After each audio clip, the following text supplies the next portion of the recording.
Seks özel değil. Bunu söylemek kulağa sert geliyor, biliyorum. Ama sen de bir yerde hissediyorsun bunu. Sadece henüz tam adını koyamadın. Peki kadınlar seks için neden bu kadar yüksek bedel biçiyor? Neden? Sanki ellerinde dünyanın en nadide hazinesi varmış gibi davranıyorlar. Ve daha önemlisi sen bu bedeli ödemeye devam mı edeceksin? Dur, cevap vermeyeceğim henüz. Çünkü bu sorunun cevabına ulaşmadan önce şunu anlaman gerekiyor. Sekse bu kadar değer yüklenmesinin arkasında bir sistem var. Ve bu sistem senden çok daha önce kuruldu. Ve bu yükleme o kadar erken, o kadar derinden yapıldı ki çoğu erkek farkına bile varmadan ödemeye devam ediyor. Sekste gerçeği gören erkek neden duyguya kapılmıyor? Bu sorunun cevabı seni rahatsız edecek. Ama önce şunu sormam gerekiyor. Bu fiyatı kim belirledi? Şimdi sana bir soru soracağım ve dürüst cevap vermeni istiyorum. Bir bardak kahveye kaç lira verirsin? 5, 10, 50, 100. Peki ya o kahveyi altın kupa içinde, buhur dumanı altında bu sıradan bir kahve değil, bu deneyim diyerek satsalar 200 lira, 300 lira öder miyim? Hayır. Çünkü piyasa fiyatını biliyorsun. Kahvenin ne olduğunu da biliyorsun. Ama seks söz konusu olduğunda piyasa fiyatı aklından çıkıyor.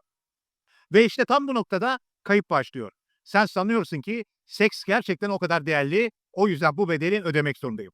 Ama gerçek şu, değer nesnenin kendisinde değil, ona yüklenen algıda. Piyasa ekonomisinde fiyat nasıl belirlenir? Arz ve talep. Eğer arz yüksekse fiyat düşer. Bu demir bir kural ve bu kural seks için de geçerli. İstersen geçerli olmasın, değişmiyor. Dünya nüfusunun yarısı kadın. Cinsel aktivite insanlık tarihi boyunca en yaygın davranışlardan biri olmuş. İstatistikler çok net. Cinsel erişim ekonomistlerin düşük kıtlık malı dediği kategoriye giriyor. Yani arzu yüksek, fiyatı buna göre belirlenmesi gerekiyor.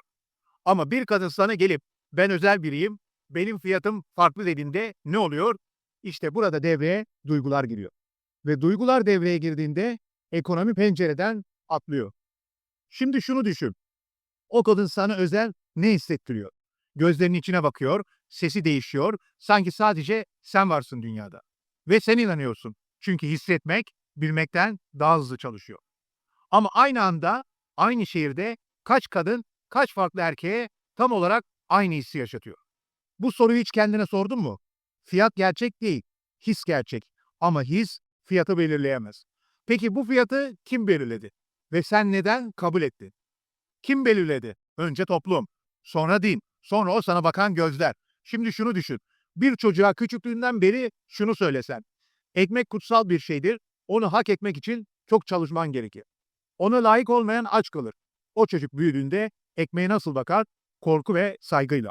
Peki ekmek değişti mi? Hayır. Sadece ona yüklenen anlam değişti. Seks de böyle. Sana çocukluğundan beri yüklendi bu anlam. Ailenden, çevrenden, filmlerden, şarkılardan. Seks özeldir, kutsal bir şeydir. Onu hak etmek için bir şeyler vermen gerekir. Ve sen bu programlamayı o kadar çok içselleştirdin ki artık sorgulamıyorsun bile. Ben de sorgulamadım bir dönem. Yıllarca bu oyunu oynadım. Duygularımı masa üstüne koydum, beklentileri karşılamaya çalıştım, değerimi ispat etmeye uğraştım. Ve sonunda ne buldum? Boş bir masa. Peki bu programlama nereden geliyor? Sadece aileden mi? Sadece dinden mi? Hayır. Çok daha büyük bir sistemden geliyor. Düşün bir. Hollywood filmlerinde erkek hep ne yapar? Kadını kazanmak için uğraşır. Hediyeler verir, şiirler yazar, saçmalıklar yapar ve en sonunda kadın evet dediğinde müzik çalar, sahne kapanır. Sanki o evet hayatın zirvesiymiş gibi. Kaç film izledin böyle? Kaç şarkı dinledin? Kaç hikaye okudun? Bu bir tesadüf değil. Sistem bunu bilerek inşa etti. Erkek ne kadar çok kazanmak isterse o kadar çok harcıyor. Para, zaman, enerji, onur ve sistem bundan besleniyor. Sen sanıyorsun ki bu değerler sana doğuştan geldi. Ama gerçek şu, bunlar sana öğretildi. Ve öğretilen her şey yeniden öğrenilebilir. Peki neden bu duygular bu kadar güçlü? Neden mantık devreye giremiyor? Çünkü duygular hızlı çalışır, mantık yavaş. Evrimsel olarak duygular hayatta kalmak için tasarlandı. Düşünmek için değil. Ve pazarlamada ilişki dinamikleri de tam bu açıktan giriyor. Bir numara önce duyguyu tetikle. 2 numara mantığı meşgul et. 3 numara kararı duygu versin. Bu 3 adım her reklamda, her flörtte, her sen özelsin cümlesinde çalışıyor. Ve sen her seferinde aynı kapıdan içeri giriyoruz. Ama şu soruyu sormadan geçemeyeceğim. Duyguyu tamamen öldürmek mi gerekiyor? Yoksa başka bir yol var mı? Duyguyu öldürmek zorunda bir kere değilsin. Ama ona hakim olmak zorundasın. Şimdi sana bir senaryo çizeceğim. Bir adam sokakta yerde eski bir saat buluyor. Pas tutmuş. Kadranı okunmuyor. Onu kaldırıyor, yakındaki kuyumcuya giriyor. 10 lira diyor kuyumcu. Adam tamam deyip cebine koyuyor ve devam ediyor yoluna. Neden? Çünkü o saate duygusal bağı yok. Değer biçmesi nesler. Şimdi aynı adam büyük babasından kalma saati götürüyor. Pas tutmuş, kadranı okunmuyor. Yine kuyumcu 10 lira diyor. Adam sinirle çıkıyor dükkanından. Neden?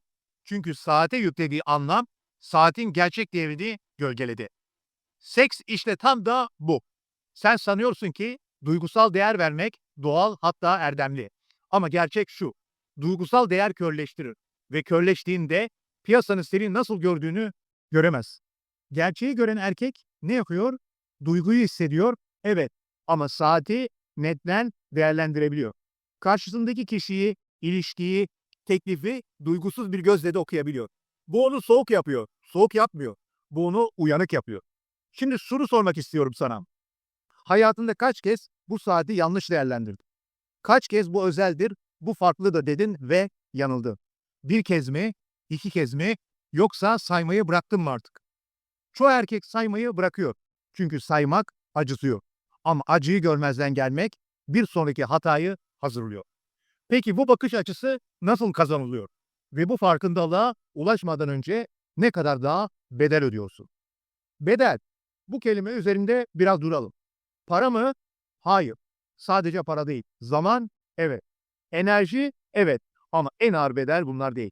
En ağır bedel kendin olmakta vazgeçmek. Düşün bir. Kaç kez gerçekte düşündüğünün tersini söyledi? Kaç kez tamam dedi içinden hayır geçerken? Kaç kez kendini küçülttü daha kabul edilebilir görünmek için? Bu bedeller fatura gelmiyor ama birikiyor.